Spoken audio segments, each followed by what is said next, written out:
The dialogue on the constitutional reforms has failed. The Oasis Forum regrets to inform the public that it decided to pull out of the dialogue on the constitution amendment process when it became clear that the government was adamant on its position to continue with an illegality. It is for this reason that on the 29th November 2025, following its sitting, the Oasis Forum wrote to the Republican president on its principled stance on the matter, which later was delivered to the smaller team representing government on the 30th of November 2025. We do not believe that dialogue is tenable when the underlying concerns remain unaddressed. Our concerns were and are as follows. 1. Illegality of the process. The current process is in breach of the orders of the Constitutional Court. Therefore, continuing the process based on Bill number 7, which the government insists on, is effectively rubber stamping Bill number 7, whose initiation the Constitutional Court declared a nullity due to a lack of mandatory broad public consultations in the framing of the proposed amendments. The report and ensuing bill from the wake of the technical committee will in itself be illegal.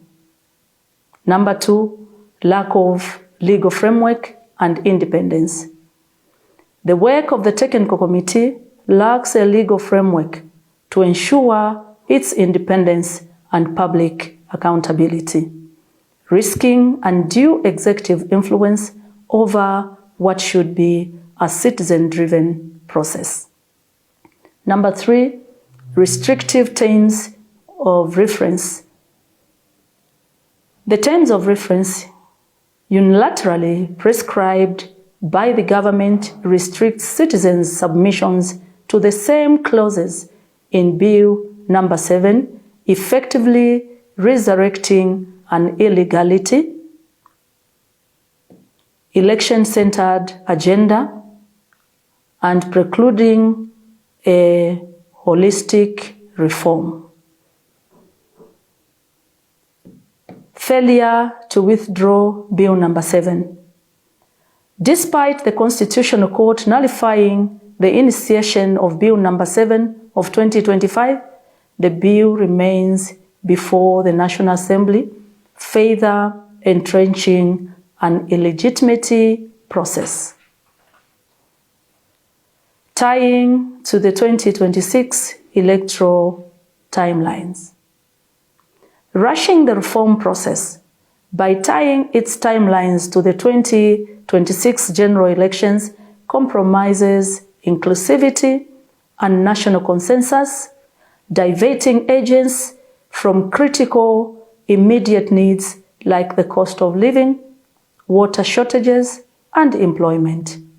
There is no justification in whatsoever why the supreme law of the land must be amended in a rushed manner, less than 30 days, as though there is no tomorrow.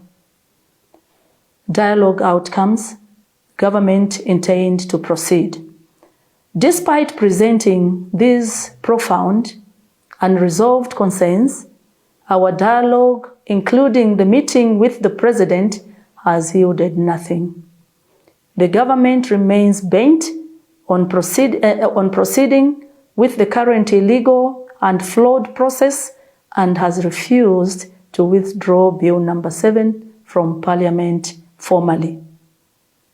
We reaffirm our non-negotiable preconditions for any meaningful dialogue. 1. Bill number 7 must be formally withdrawn from Parliament.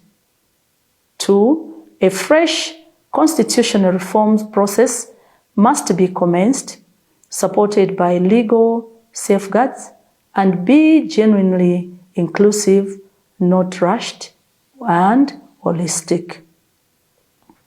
Should this be attended to by government, we remain available to return to the dialogue table.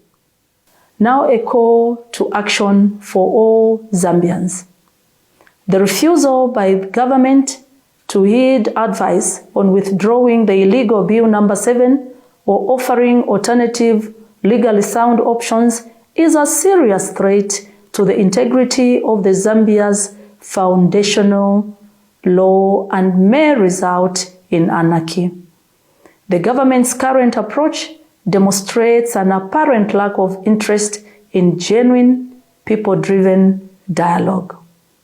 We therefore call upon all Zambians to stand in defense of constitutionalism, the rule of law, and good governance. We only have one Zambia.